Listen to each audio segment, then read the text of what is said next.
Bradford City continue their 2025-26 League One campaign with a home clash against Tom Cleverley's at Plymouth Argyle, and in today's video you're going to find out how both teams have gotten so far this season, what my starting 11 would be for this game if I was Graham Alexander. If you do want to enjoy today's video, then make sure to like, comment and subscribe. But my team Bradford City, we currently sit 4th in the League One table. After 43 matches, we've got 21 wins, 9 draws and 13 defeats, where we've scored 54 goals and also conceded 48. That leaves us on a positive 6 goal difference and at 72 points. Our last couple of matches then have been a draw, a loss, a win and a loss. In terms of those last couple of matches then, on Saturday we had a 2-2 draw away at Barnsley. Very good first 5 or 10 minutes, then they obviously get the red card and both teams' game plans really do change, and I think we obviously massively struggle when we had a team that do dominate possession. We concede a sloppy goal from a long throw, but managed to find ourselves back into the game, and in the most Bradford City fashion ever,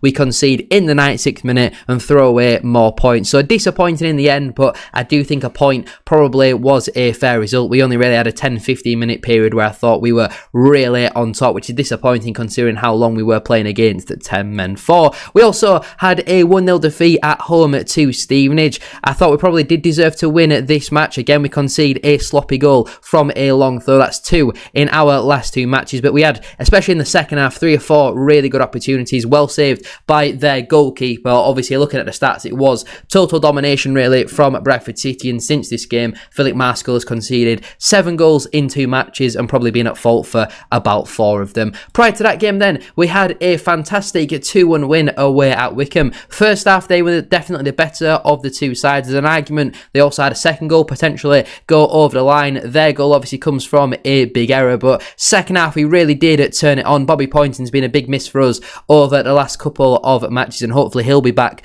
for the playoffs, but it was great to see him on the score sheet again, and Aidan Baldwin coming up with the winner for Bradford City. Considering how good Wycombe are at home, especially under Michael Duff, this was a fantastic performance and also a fantastic win, the performance especially in the second half. We also had a 1-0 win at home to Northampton. Case of job done really for Bradford City. Stephen Humphries scoring the only goal of the game in that one. It obviously would have been nice to get that second goal and make it a little bit more comfortable for us, but at the end of the day, a win is a win and you can't complain all too much. And we also then had a 2-1 defeat away at Burton Albion. This game feels like a very long time ago. We were very good for 30-35 minutes or so, then Sarcevic goes off with an injury. We concede an incredibly disappointing goal from a set play. The second one, to be fair, is a great finish from Tyrese Shade, and we created absolutely nothing in that second half. The goal that we ended up scoring right at the death was certainly a consolation because we didn't deserve anything out of it. Based on how we played in the second half, we created absolutely nothing, and in the end were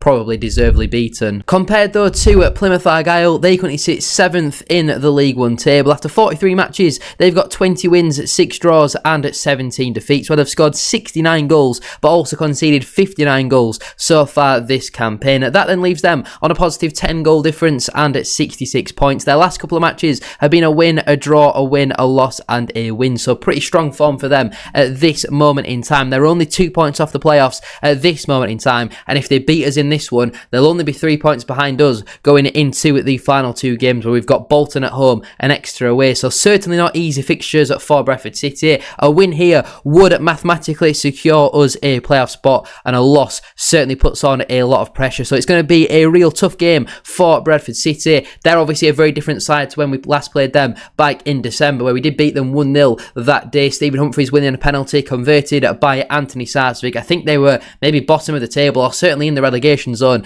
at that time. Since then, they have been on a flying run of form. Bin Pepper, Lawrence Lyon, even Assini as well, scoring goals for fun. They look like a certainly vast improved side. But recently then, they did have a 3-1 win away at Wimbledon on Saturday. Again, Talai and Pepple finding themselves on the score sheet. Wimbledon are really struggling though at this moment in time because of injuries, but you look at the stats and it was a deserved victory for Argyle. I think recently they have certainly proved to be a much better side when they do have a lower percent of the possession. They also had a 2-2 draw at home to Exeter. Obviously big local derby in this one, and you look at the amount of late goals that there was in this game. Obviously, you're never want to lose against your rivals, but especially when you lost the reverse fixture, a win at home would be nice, but you've also have scored a 90th minute equaliser. So I guess a lot of mixed emotions around that one. Looking at the stats, Plymouth should have definitely wiped the floor with Exeter. They also had a 3-0 win away at Barnsley. Again, Assini scoring a couple, Talai finding himself on the score sheet. There is a lot of firepower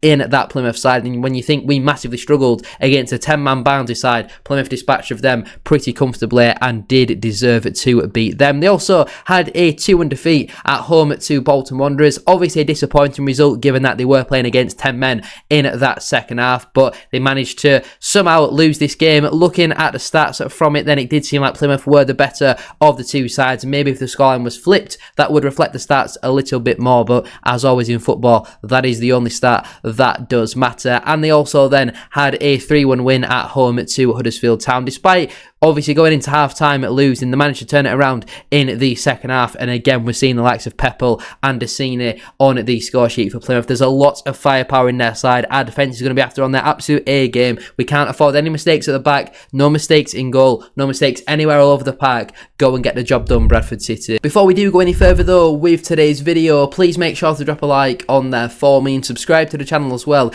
if you are new. Can we try and hit 150 likes on today's video? And don't forget to get your thoughts in down in the comment section down below. Let me know down below your starting 11 for this match and what is your score prediction as well. Would you make any changes from Saturday's draw against Barnsley? In terms of my team then for this game, I would stick with the 3-4-2-1 formation. I think it has served us incredibly well this season, but I do like that we've got it in the locker to change to a 4-3-3 if we need to. And I think we saw when we went to the 4-3-3 against Barnsley, we looked a much more threatening side, but we don't have enough natural wingers in our squad, I don't think, to go from that from the off. In goal for me, I would stick with Sam Walker. Again, I don't think it was his best performance in a Bradford City shirt on Saturday. We know he does need replacing in the summer, but as for now, he is our number one, so we do need to stick with him. I think he could have done better for Barnes' second goal. He anticipates the cross going across the face of goal too soon for me, and obviously if he just stands where he was, the ball's going to hit him. Obviously there is others who make mistakes in there. Ashby gets caught out of position.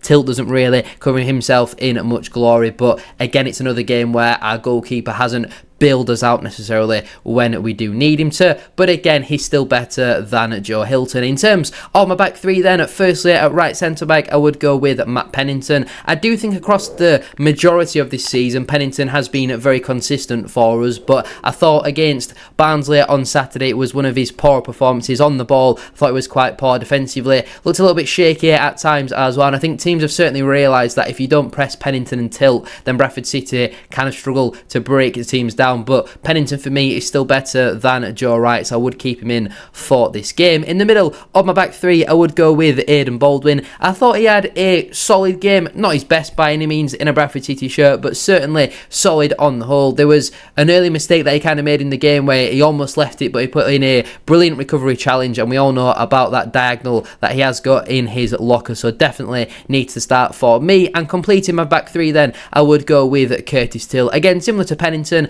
I like Till. I think he's been quite consistent for the majority of the season. On the ball, technically, obviously nowhere near as good as Aidan Baldwin, and that goes for both Matt Pennington and Tilt as well. And I do think that is a little bit of a problem for Bradford City when we are trying to build out from the back. At times, the rare time that we do try and do that, Pennington and Tilt's passing ability can be a slight letdown. But again, somebody like Tilt is going to be perfect to be in a physical battle and a physical tussle with Laurent Talai. So that would be my back three. I'd go unchanged in that defence. In terms of my midfield four, firstly then at right wing back, I would go with Harrison Ashby. Obviously, it is a big toss-up now between Ashby and Nerfo. I think they're really going to be battling it out between now and the end of the regular season to see who does start in those playoff matches. Obviously, Ashby was playing in a back four when he did come on off of the bench. Does massively get caught out for Barnes' second goal. Great running behind, to be fair, from Cleary, but Ashby does need to be more switched on to that. But I think going forward, Ashby just offers a little bit more than Nerfel. I think Nerfel can be quite predictable in terms of he just wants to knock it past his man and try and beat him for pace. So I think Ashby has a little bit more technical ability. Whoever you go with in that position though, I don't think it really does matter. In terms of my two central midfielders, firstly I would go with the captain Max Power.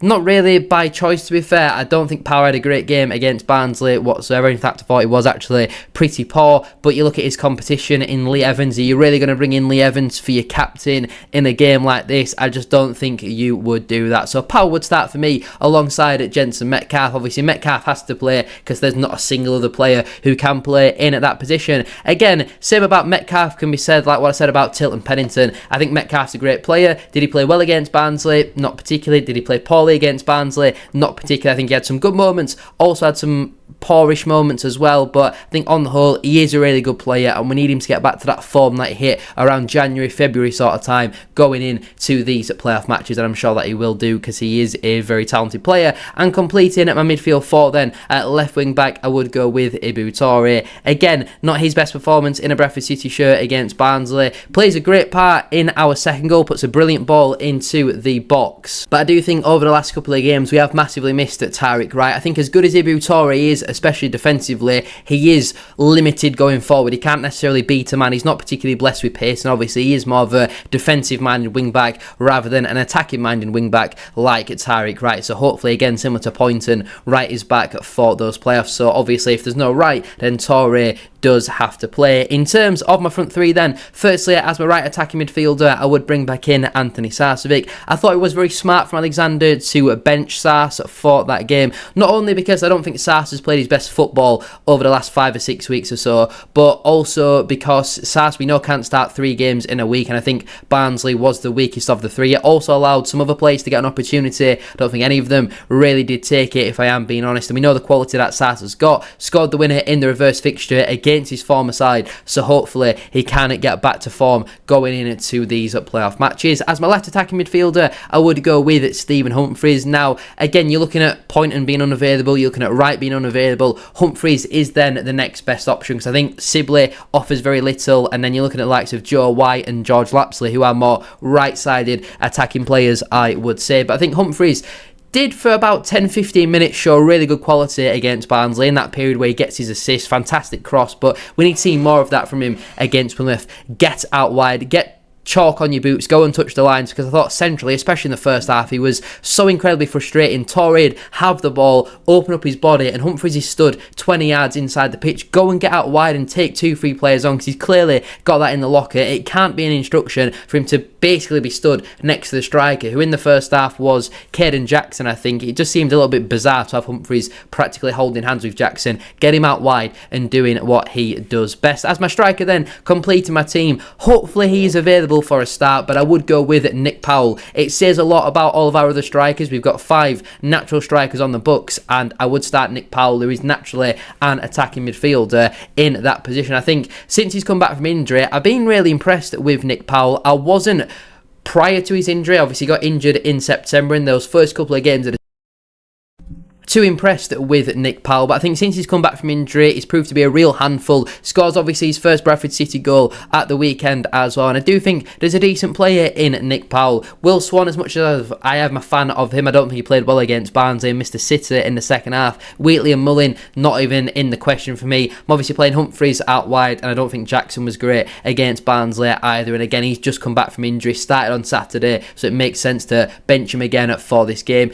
If Powell isn't fit enough to start, you probably go with Will Swan. He's the next best option, I'd say. On the bench then for me, that would leave Joe Hilton, Josh Nerfill, Joe Wright, Lee Evans, George Lapsley, Caden Jackson, and also Will Swan. The players currently unavailable are Tariq Wright and also Bobby Poynton, so the players who miss out then through selection would be Kieran Kelly, Lewis Sibley, Joe White, Ethan Wheatley, and also Paul Mullin. 4 of those 5 players were signed in January by Bradford City. Again, we go back to that January window. If only we didn't get it so wrong, we really could have got top 2 this season, but let's see how we do in the playoffs, I guess. Let's actually get in the playoffs first. Let's get a win in this game. But anyway, I'm going to leave it there then for today's video. If you have enjoyed, please make sure to drop a like on there for me and subscribe to the channel as well. If you are new, can we try and hit 150 likes, as I said at the start of today's video? And don't forget to get your thoughts in down in the comment section down below. Let me know down below your starting 11 for this game. Would you make any changes from Saturday's draw against Barnsley? And also let me know down below